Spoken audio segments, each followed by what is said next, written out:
नारायणी शक्ति फाउंडेशन का नाम आ रहा है, उसमें एक वीडियो वायरल हो रहा है कल से, उस बहुत सारे सवाल उठ रहे हैं, उसको लेकर क्या कुछ कहेंगी? देखिए, एक संगठन हो के अगर दूसरे संगठन पे सवाल कर रहे हैं तो मैं आप ही से पूछती हूँ, वो अच्छा कर रहे हैं? क्या उनके पास कोई सबूत है नारायणी के खिलाफ? क्या एक पीड़िता का मैंने केस ले लिया तो क्या मैंने कोई अपराध किया? ये हम संस्था बनती है किस लिए? वुमेन राइट पर हमें काम करना है। कोई महिला आवाज उठाने के लिए हमारे पास आ गई कि मेरी मदद की जाए, क्या मैं इसे वापस लौटा देती? मैं आपसे पूछती हूँ, क्या ये मेरा धर्म क्षेत्र में है? हमारे पास से आई है, मैं इसके इनके इस मैटर को देख रही हूँ, इनके लिए आवाज उठा रही हूँ, इनके परिवार लोगों से बात कर रही हूँ। इसमें दूसरे संगठन को बीच में पड़ने की क्या आवश्यकता है? वो ऐसा काम नहीं करते हैं क्या? वो केस किस तरह से देखते हैं? हो सकता है कि फौजी का वो केस देखने गई होंगी, उसके उनके बारे में सबूत इकट्ठा करने गई। सबसे पहले ये केस हमारे संस्था में आई है और शांति का मैं काउंसलिंग करने गई हूँ। सूर्यकांत जी तो यहाँ थे भी नहीं बेचारे, और मैं इनके घर जाती हूँ शांति को रखवाने के लिए, क्योंकि शांति को ससुराल से निकाल दिया जाता है। और शांति के पास सबूत भी है कि शांति 6 महीना वो अपने ससुराल में रही है, और एक महिला थाना के द्वारा इनके सारे सबूत को देखते हुए लिखित करके उनके ससुराल इनके ससुर लेने आते हैं और ये रखते हैं। तो मेरी सबसे बड़ी बात है कि ये शांति का मामला था ना, संस्था एक देख रही थी ना, आप लोग बेवजह के क्या आ गए? अब मान लेते हैं कि कोई केस किसी और संस्था में चली जाएगी और मैं कुछ दिन बाद विपक्षी पार्टी से मिल गया मैं ले लूं, तो क्या कभी इंसाफ मिल पाएगा? एक संस्था को दूसरे संस्था की प्रतिष्ठा करनी चाहिए। उन्हें तो सीधे ये ध्यान होना चाहिए था कि अच्छा वो संस्था में गई है, उस संस्था के संस्थापक से मैं बात कर लेती हूँ और मैं बोलूंगी कि आपको भी वो ध्यान दे और आपके भी बातों को सुने, है ना? अगर कोई व्यक्ति मदद करने के लिए आपके पास गया है तो आपसे तो मेरी बातचीत होती थी ना। आप हमें फोन के द्वारा, आपके भी तो कई मामले हमारे पास आते हैं, तो मैं तो आपसे काफी ढंग से बात करती हूँ कि आपका देखिए आपका संस्था का एक केस आया हुआ है, वो इस तरह से पीड़िता बोल रही है, तो आप तो बहुत अच्छा से बोलते हैं, ठीक है कोई बात नहीं है, ऐसा ऐसा केस था, ठीक है कोई बात नहीं है, उसको भेज दीजिएगा, हम देख लेंगे। हम तो काफी आसानी से, जाओ बात हो गई है चले जाओ, तुम्हारा देख लिया जाएगा। तो मैं किसी भी संस्था में इंटरफेयर, आज तक मेरा टोटल वीडियो आप मेरा देख लीजिए, एक भी संस्था पे मैं टिप्पणी की हूँ, एक भी संस्था का केस मैंने इस तरह से दखल अंदाजी, ये पहला एक ऐसी संगठन है बिहार में, पहला एक ऐसी संगठन है जो आज दूसरे संगठन की गरिमा बिगाड़ने में लगी हुई है, दूसरे के संगठन के केस में इंटरफेयर कर रही है। तो मेरा ये कहना है कि शर्म उन्हें आनी चाहिए। हाँ, यदि ये केस उनका होता, प्रथम बार अगर उनके पास चल गया होता और हमारे पास बाद में आता, और अगर मैं इस केस को इंटरफेयर करती तब मैं दोषी रहती, तो उन्हें तो समझना चाहिए ना, संस्था के गरिमा का मान रखना चाहिए ना। एक उनके संस्था के एक महिला चिल्ला चिल्ला के बोल रही है नारायणी शक्ति फाउंडेशन को बंद कर देनी चाहिए, तो मैं कहती हूँ तुम्हें अधिकार किसने दिया? तुम्हें ये बोलने का अधिकार किसने दिया? तुम होती हो कौन ऐसा शब्द बोलने वाली? सबूत दिखाओ। नारायणी के खिलाफ अगर तुम्हारे पास कोई सबूत है, हमारे खिलाफ कोई सबूत है, तब तुम इस बात को रख सकती हो। विदाउट सबूत के तुम एक संगठन पर सवाल उठा रही हो। बहुत जल्दी तुम्हारे बहुत सारे संगठन तुम्हारे सामने खिलाफ में आएंगे, क्योंकि हमारे पास कॉल आया है बहुत सारे संगठन के कि मैडम जब आपकी संगठन इस केस को देख रही थी तो फिर क्या जरूरत था उस संगठन को इसमें प्रवेश होने की? एक संगठन को दूसरे संगठन को सम्मान करना चाहिए, समझ गए ना, मैत्री भावना रखनी चाहिए। ये संस्था जलेस फील करके और तुरंत इस केस में, क्योंकि ये केस जो है वीडियो, मेरा बहुत सारा केस चल रहा है लेकिन और केस में नहीं वो कूदी, लेकिन ये केस क्या हुआ कि थोड़ा सा वायरल हो गया, हाईलाइट हो गया। अब ये केस में अपने नेम फेम के लिए और अपने आप को कि महिला विकास, मैं नाम नहीं लूंगी सॉरी, क्योंकि अंदर से क्रोध तो मेरे अंदर है, क्योंकि डायरेक्ट वो मुझे तो नाम मैम डायरेक्ट एकदम खुले तौर पे लिया जाता है पब्लिक प्लेटफॉर्म पे, खुले लिया जा रहा है, लेकिन फिर भी देखिए मैं कहीं ना कहीं मेरी देखिए तुरंत मुझे एहसास हुआ कि नहीं, संस्था मंदिर होती है, मैं किसी संस्था के प्रतिष्ठा को नहीं बिगाड़ सकती हूँ, क्योंकि संस्था से बहुत लोग जुड़े हुए होते हैं और एक संस्था का नाम लेने का मतलब है कि कई के चेहरों को धूमिल करना। और किसी भी संस्था में 1 2 4 महिलाएं नहीं होते, बहुत सारे महिलाएं होते हैं। किसी भी संस्था का टिप्पणी करने से पहले आप सोच लीजिए कि आप कितने महिलाओं पे सवाल उठा रहे हैं। तो इसीलिए दोबारा ऐसी गलती ना करिए, सूर्यकांत जी को सामने लाइए और लाकर इस मामला को सॉल्व आउट करिए, और ज्यादा नेम फेम कमाना है तो किसी और केस को देखिए, अच्छे मुद्दा पे काम करिए, लोगों का मदद करिए। आप तो ऐसे भी पहले से भी आप फेमस महिला हैं, क्या दिक्कत की बात है? अरे अभी आप काम नहीं कर रही हैं, बीच में आप बैक हैं, तो कोई दिक्कत की बात नहीं है, फिर काम करेंगी, फिर हाईलाइट हो जाएंगी। लेकिन मैम शांति कश्यप पर बहुत सारे आरोप लगते हैं कि शांति कश्यप कई सारे शादी, 3 शादी का बात हो रहा है, तो आपने जिस प्रकार से काउंसलिंग की तो क्या लगा शांति कश्यप कितने शादी की हैं?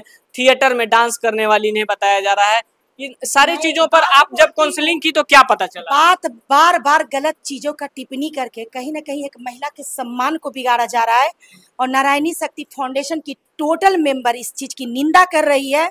और मैं एक चीज हमेशा बता देती हूँ कि भाई बहन से बड़ा कोई पवित्र रिश्ता नहीं होता है, और भाई बहन के पिक्चर को दिखा के इन्हें बदनाम किया जा रहा है।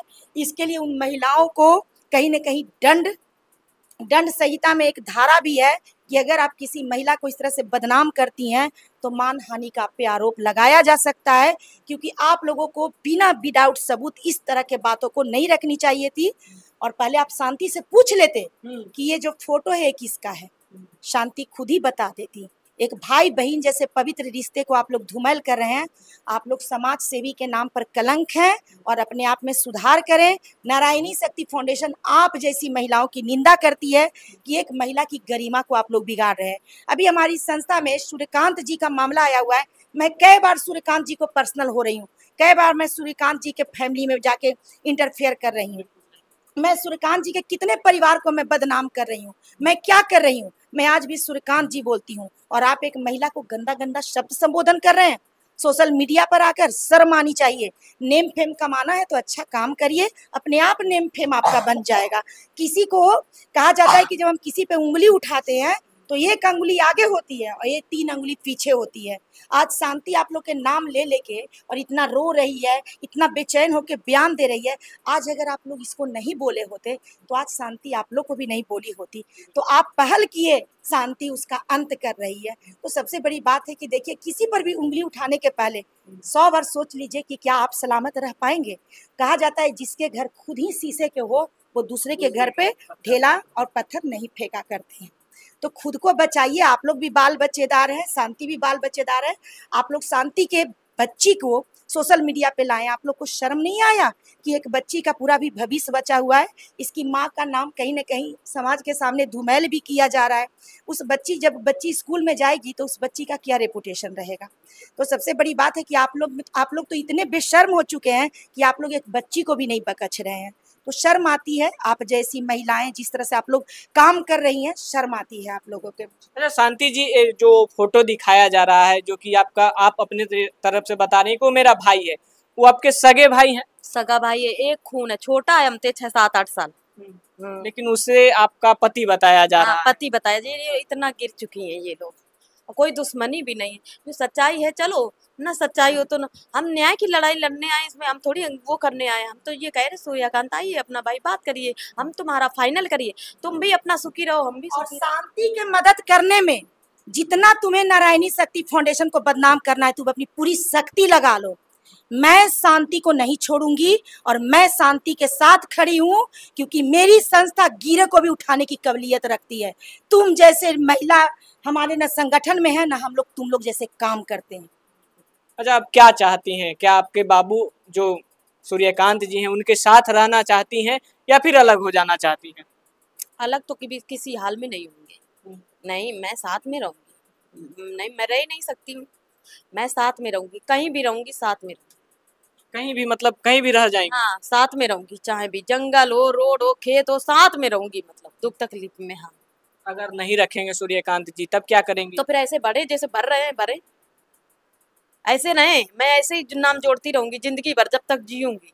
हमेशा न्यूज में भी आती रहूंगी, नाम जोड़ूंगी, चाहे केस मुकदमा पुलिस प्यादा मारकूट, शांति सूर्यकांत, शांति सूर्यकांत। लेकिन सूर्यकांत जी का तो अब शादी हो चुका है, जैसा कि आप ही बता रही हैं। मेरा भी शादी हो चुका है, मैंने भी सुहागरात मना ली है। तो फिर अब कैसे रखेंगे दोनों को? वो समझेगा ना, वो समझेगा कैसे रखना है, कैसे डील करना है, वही कर। सोचिए, विदाउट सबूत के वो संस्था को बदनाम कर रही हैं, संस्था पे सवाल उठा रही हैं। उनको जरा भी दिमाग नहीं हो रहा है कि एक संस्था को बदनाम करने का उनको परिणाम क्या भुगतना पड़ेगा। आपके पास अगर एक भी सबूत है मेरे खिलाफ तो आप सोशल मीडिया पे आप दिखाइए, मैं आपको चैलेंज करती हूँ। अच्छा, आप सूर्यकांत जी को अपने शादी के बारे में बताई थी, जो कि आपका तलाक हो गया है, जो बच्चे सब जानते हैं। फोन पे बात करते थे लड़की से, वीडियो कॉल, सब जानता है। मूर्ख चूतिया बनाता है सबको, सब जानता है। फिर तब ऐसा है, पता नहीं। मुझे पैसा मिला है ना 15 लाख, तो पगला गया होगा। हाँ, 15 लाख तो बहुत होता होगा। हम तो 15 लाख पे थूकते हैं। और ये जो अपर्णा मैडम है ना, आपको अगर आपको 30 लाख दे दिया जाए तो आप नहीं छोड़ दीजिएगा सूर्यकांत? मुझे 1 ट्रक पैसा दे दीजिए। मैंने कोर्ट में बोल दिया था जज से। मैंने कहा जज, मैंने कहा एक बात बताए, मुझे 1 ट्रक अगर आप पैसा यहाँ पे जमा करोगे मैं उसमें थूक दूंगी। मुझे सूर्यकांत चाहिए बस, किसी भी तरीके से। मतलब तो बोले कि मुझे ये तो साफ नजर आ रहा है कि आपका रिलेशनशिप रहा है, ये तो साफ रहा है, लेकिन शादी वाला कोई वो नहीं निकल रहा। और ये भी शादी यहाँ से भी है जहाँ से ये लिखा पड़ी हुआ है, लेकिन जैसे मांग भरता या जैसे कोर्ट मैरिज, ये हमने कहा ना हुआ, ना बारात गया है, ना कोई पब्लिक आई है, ना खाना पीना। तो कह रहे थे हम निकालेंगे, हल तो निकलेगा, 98 तो लगवे करेगा किसी भी तरीके से, कैसे भी लगेगा वो तो लगेगा। अच्छा, सूर्यकांत जी से लास्ट बात क्या हुआ था, क्यों छोड़े आपको, कुछ याद है? लास्ट बात ये हुआ था कि बाबू मतलब रोज शाम को करता था अपने भाई के मोबाइल से। मैंने कहा मम्मी से बात कर लो, मम्मी से बात ना करता था। उसकी मम्मी परिवार वाला सोचा कि ये लगता है इसी में ये अब इसको नहीं छोड़ेगा, कुछ तो किया गया है सर, मुझे पता है। वहाँ पे बैठे रहे, कोई टुटका उटका कर दिया गया है? मैं नहीं जानती, मैं तो कभी टुटका बारे जन्म नहीं करती। काफी तो बोले कुछ तो किया गया, तो किया गया, जैसे कि दबाव, जैसे कि एक माँ अगर बोल दे अपने लड़के को मैंने तुम्हें जन्म दिया है, मैंने तुमको पैदा किया है, मेरी बात मानोगी कि उसकी तुम फिर लड़का को। लेकिन आप तो ससुराल में भी जाके रही हैं, सास का पैर भी दबाई हैं, जैसा आप बता रही हैं। हाँ दबाई है, लेकिन वही सास, फिर सास क्यों नाराज हो गई? क्या सास के साथ मारपीट किए थे क्या? मैंने कुछ नहीं किया है। तब फिर सास क्यों नाराज हो गई, जैसा आप बोल रही हैं कि सास मना की होगी? बोले कि ये पर लड़का लिवा के लाओ जम्बू से। तब चल जाती जम्बू, धर लेती फिर से ट्रेन या प्लेन। अब वहाँ पे था, मतलब वहाँ आतंकवादी ज्यादा ही रहता है, मैं वहाँ नहीं जा सकती। क्या होता, प्यार के नाम पर शहीद ही शहीद। अब ये जब तो इतना प्यार के नाम पर सब कुछ त्याग दी, बच्चे को छोड़ दी, सब कुछ सोच ली कि 1 ट्रक पैसा मेरे लिए सब बेकार है, तो चली जाती जम्बू। मैं ये कह रही हूँ, जम्बू जब जाते ना, जब उनके प्रति हमारा कुछ होता, उनका तो मैटर कुछ और था। 12-22 कितना टाइम है? 12-22 कितना टाइम है? वही 12 दिन का। तो फिर 12 दिन में इतना बड़ा गेम खिल गया सर, तो आप बता दीजिए मेरे साथ कितना गलत हुआ। मतलब 10 दिन के अंदर ही सब कुछ हो गया, खत्म हो गया। जब पर हम यहीं थे, जहानाबाद में हम थे। आप जहानाबाद में? जहानाबाद में हम थे सर, मतलब अपने ससुराल में थे? हाँ, फिर भी इतना हो गया जब निकाला गया। अब बताइए, जब आप जहानाबाद में थी, ससुराल में थी, तो 10 दिन में ही शादी कैसे सूर्यकांत जी का फिक्स हो गया? फिक्स नहीं हुआ, कुछ तो होगा, कुछ तो हाँ चुपके से किया है। क्या बारात साज के गया था सूर्यकांत जी का? ना ना, कोई परिवार वाला नहीं, कोई बारात नहीं गई है, वो भी काफी चुपके तरीका से उन्होंने दूसरी लड़की लेकिन मैम एक सवाल खड़ा होता है कि जब शांति ससुराल में रहती हैं, ससुराल में थी, मात्र 10 दिन के अंतराल में सारा कुछ कैसे हो जाता है? देखिए, करने वाले बहुत कुछ कर सकते हैं। आप देख ही रहे हैं कि बेवजह के भी लोग भोग सकते हैं, बेवजह के भी कोई किसी पे टिप्पणी कर सकते हैं। अब क्या कहा जाए, इंसान की जब इंसानियत ही मिट गई तो कोई भी कुछ कर सकते हैं। अगर आपके बाबू देख रहे हैं तो कुछ कहना चाहेंगी शांति जी? मैं यही कहना चाहती कि देख बाबू, अगर तू चाहता कि मेरी जिंदगी खराब रहे मेरे घर वालों की, तो उसी में भी सहमत है। अगर आप सोल्यूशन निकालना चाहते हैं, हम उसी में सहमत है, आपकी जैसी राय। आप कैसा सोल्यूशन चाह रही हैं? हम यही चाहते हैं कि हमको, देखो हम पहली पत्नी हैं और हमको अपनाइए भाई, हम कहाँ जाएंगे, हमारी तो बदनामी भी हो चुकी है। लेकिन एक बच्ची का और जीवन खराब हो गया, उसको फिर कहाँ रखें? बच्ची है, जिनका शादी हुआ, लड़की है, उसको बता तो दिया था कि भैया मेरे तुम्हारे आगे कुआं है, मैडम आइए मत, नहीं तो गिर जाओगी। और जब वो जानबूझ के मैं कुआं में गिरा है तो बताओ हम क्या करें।